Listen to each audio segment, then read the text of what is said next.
When it began to rain on November 2nd, 1927, no one along the river had any idea 9 inches of rain would fall in 2 days. Life in Vermont was about to change forever.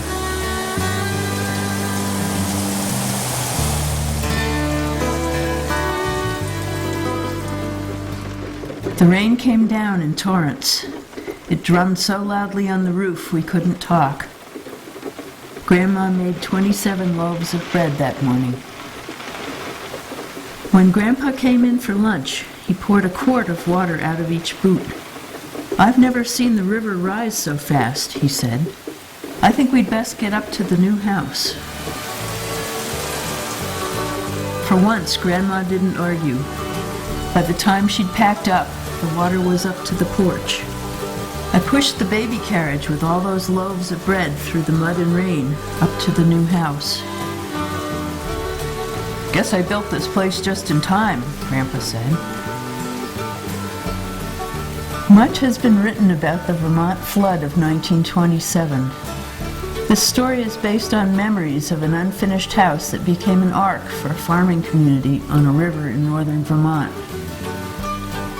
People and cows were stranded in trees and had to be rescued by rowboats.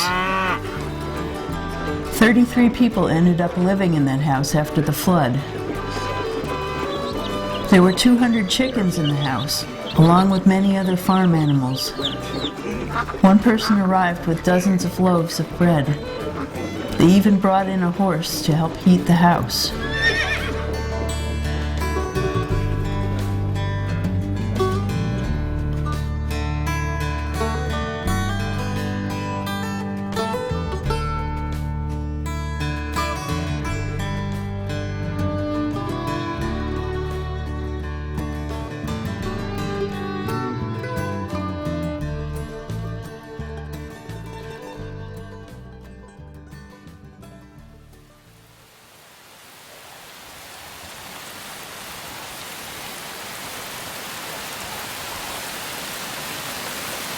Emergency officials say at least 22 people have died across 8 states as a result of Hurricane Irene. The large storm spanned more than 500 miles. After making landfall in North Carolina Saturday, Hurricane Irene was downgraded first to a tropical storm, then to a post-tropical cyclone as it hit New York City, flooding waterfronts and low-lying areas. Up to 4 million people from North Carolina to Maine remain without electricity. Authorities say it could take more than a week to restore all the power.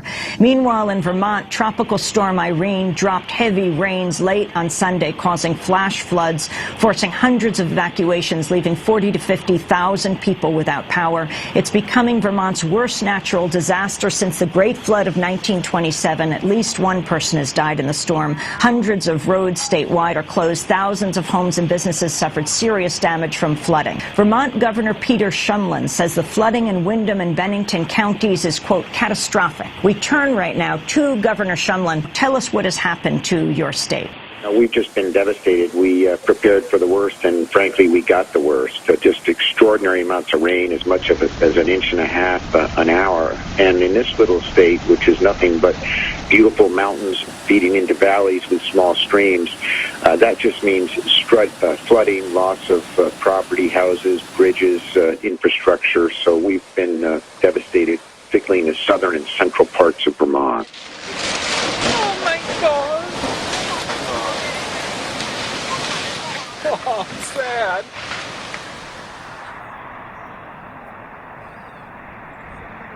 Sunday morning we were up to the fair, and my daughter called and said, "It's raining hard down here, Papa, you should get home." So we came home. We had no idea what was going above us until we looked at that river and saw it that high and started to back up from the brook back towards our garage, and that's when we knew we were in big trouble. I had to leave the house because the water was getting too high.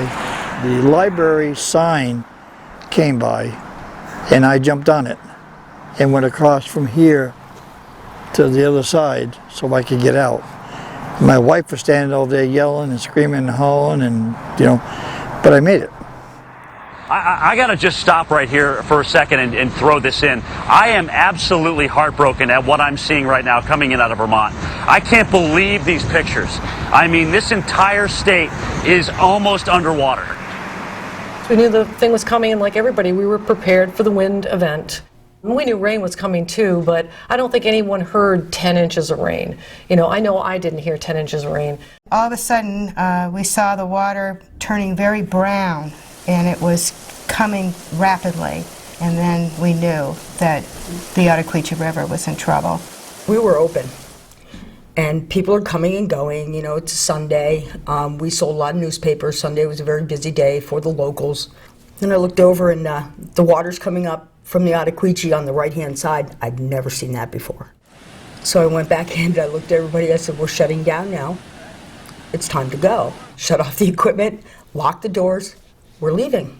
And I swear, I was probably the last car that went over that bridge. People were being cautious, and we decided, let's go check on the bridge, like everyone else. 3 of us drove to the cover bridge in Quechee about 1 o'clock, 2 o'clock, and at the time the bridge was open, the water was very high. 20 minutes after we got there, maybe a half hour, the first propane tanks started coming down. And sure enough, then we started seeing 3, 4, and then we lost count.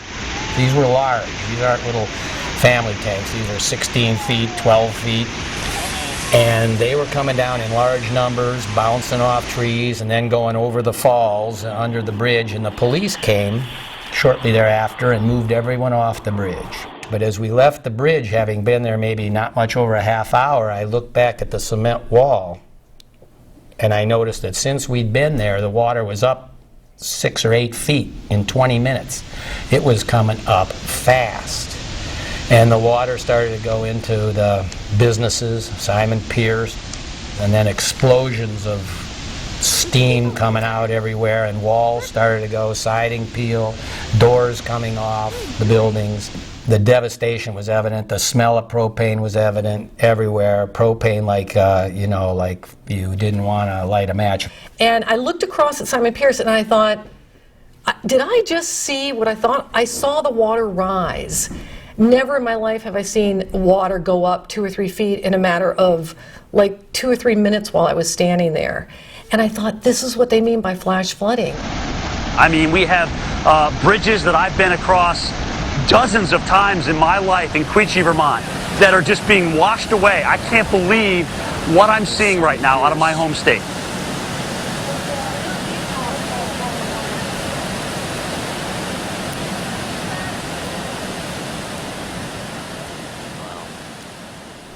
Tropical Storm Irene made landfall and tracked up the western part of New England, and between 2 p.m. and 5 p.m. it had only moved this distance. So a 3-hour time frame that it pretty much sat over the southern part of Vermont here. And we're talking about within anywhere between 30 minutes and 3 hours that a lot of that rainfall produced a lot of the record flash flooding that you saw in the southern part of Vermont. Irene, in many ways, was very unusual. Relative to the 1927 flood, they both got on average of about 8 to 10 inches of precipitation. For Hurricane Irene, that precipitation fell primarily within about a 12-hour window. The eye of the hurricane came up the Connecticut River Valley, and generally what we see for hurricanes is that the greatest amount of precipitation and the highest intensity of precipitation occurs in the west and northwestern portion of the hurricane. One of the ways in which record flooding can occur is if a number of factors come together. The first one is primarily the amount of rainfall that fell, the duration or the time frame within which it fell, but also importantly is what did the ground actually look like when that rain fell. So in the case of Irene, we had 2 batches of rainfall that pretty much primed the ground even before Irene hit, and that helped saturate the ground. And because that was already in place, the streams already at or close to being bank full in terms of their conditions. And so when Irene came through, you had sort of like the convergence of all of these great factors in steep topography, which all helps to, again, concentrate that flow, make it move downstream really quicker than it would usually do. So when we think about what a landscape is capable of doing relative to the amount of precipitation that's falling, you might want to think of it as a sponge. And at some point that sponge is going to get saturated. As you keep pouring water out of the faucet onto that sponge, that water is ultimately going to start running off. And it's going to run off the landscape, and gravity takes over, of course. Gravity drives the bus and everything here, and gravity is going to take that water down the landscape into the river valley. And as you keep adding more water onto that sponge or onto that landscape, progressively more water is going to be routed into the stream channel, ultimately leading to a flood.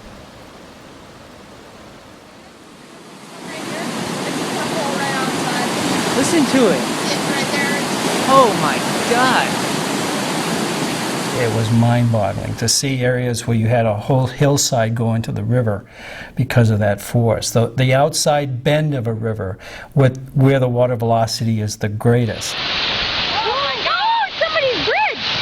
Oh my God! To see some of the debris that were going down the river and what that was doing, and some of our bridges that got badly damaged because of that debris, and never thinking that we would have this kind of a problem.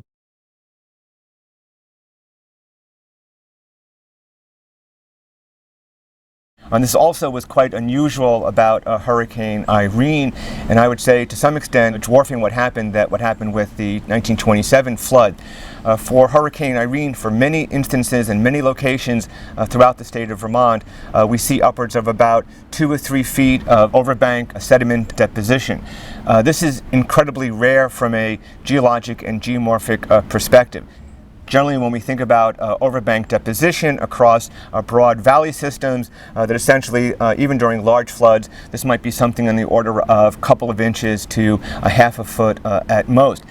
For places like South Royalton, across the baseball field, which saddens me deeply as a baseball fan, we saw upwards of about 2 to 3 feet of sediment deposited broadly across the floodplain of the White River. In many other locations, not just in the White River, but in other locations throughout central and southern Vermont, we see upwards of about half a foot to a foot of overbank deposition related to Irene.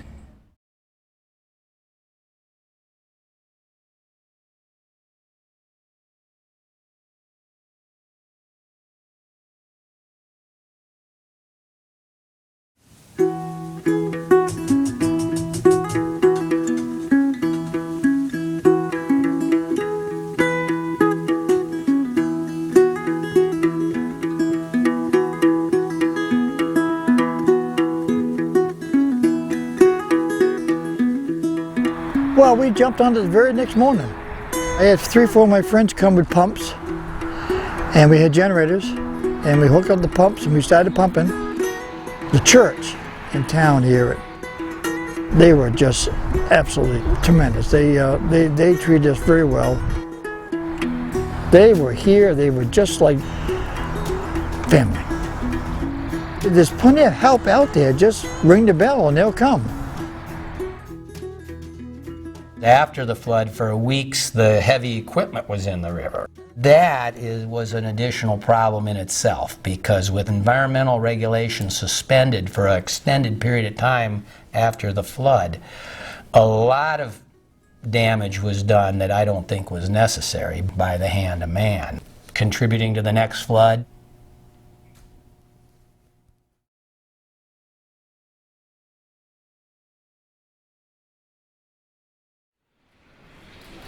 If you want one physical fact to understand this century, it's simply that warm air holds more water vapor than cold. The atmosphere is 5% wetter on average than it was 40 years ago. Even before Irene, it was clear that things were very different here. I've always found the easiest public officials to talk about global warming with work in municipal departments of public works. They spent the last decade trading out small culverts for bigger ones because the old book, the old rules of thumb, no longer apply. For us, Irene was the defining moment. It saw the greatest rainfall in the state's history, 11.23 inches recorded in Mendon. Now, if any place should have been able to cope with all that rain, it should have been Vermont. From now on, we need to know that Irene is what nature is capable of producing for us.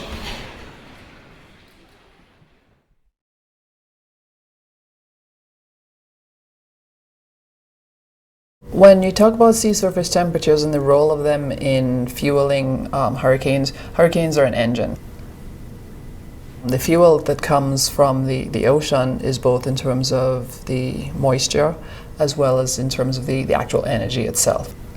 So as long as it's moving over warm waters, you need at least 80 degrees Fahrenheit, 25 degrees Celsius for that engine to be really pumping. So when you think about Irene and you think about Sandy and you think about the tracks that they took, both of them sort of moved over the Gulf Stream, which is by nature a warm current.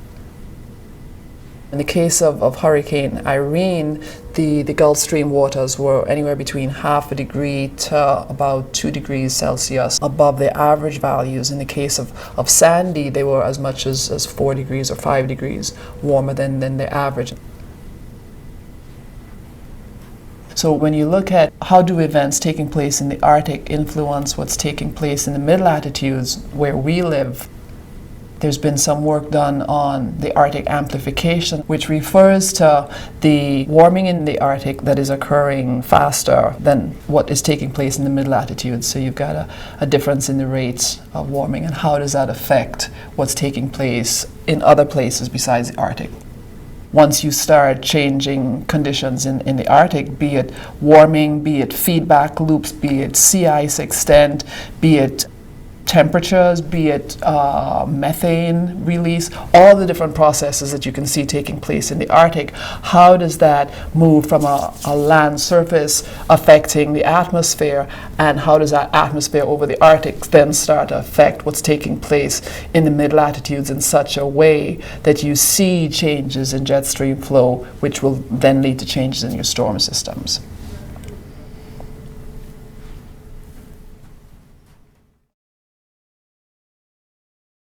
And as you know, with weather patterns and the warming of the oceans and everything else, this is going to be more frequent. And we really have to take a hard look at how we permit and zone in different towns. It's a tough issue when people have farms that have been in the family for 300-400 years, and to see this kind of thing happen.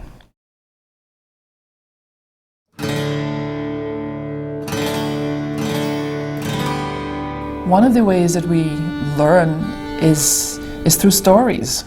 I mean, that's how human beings learn, by telling stories, by listening to stories. And what better way to go ask a family member or a community or a church member who's lived in the area for a long time, what do they remember about a particular event? They might even have diaries from their parents that recorded a particular event that they can go back and look at and then use that to connect with what we're seeing now. And so it's a great way to bring communities together in terms of matching up the past, the present, and the future in a way that enhances everybody, because everybody's voice is then heard.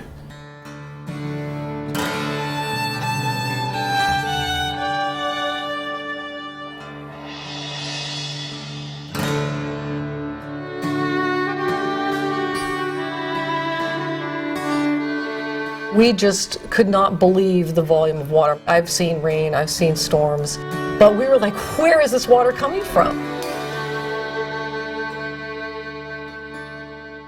Some people say we've got flood control, but not to the extent that could really save a lot of houses and homes.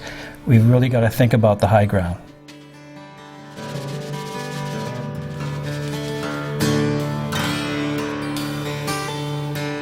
I listen for the birds every morning because they make you happy. We didn't hear the birds for weeks after that. They went deeper into the woods to protect themselves and to make sure they had food. Water will go where water needs to go, and there's nothing you can do about it. Absolutely nothing. It's going to take out what it needs to take out.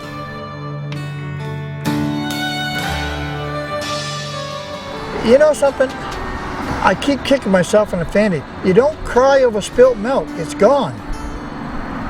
pick yourself up and go ahead. That's what Vermont is about. You've got to say goodnight, Irene, and get rid of her and go on with your life. We are Vermonters. We don't ask for nothing, we don't get nothing, but we have a lot.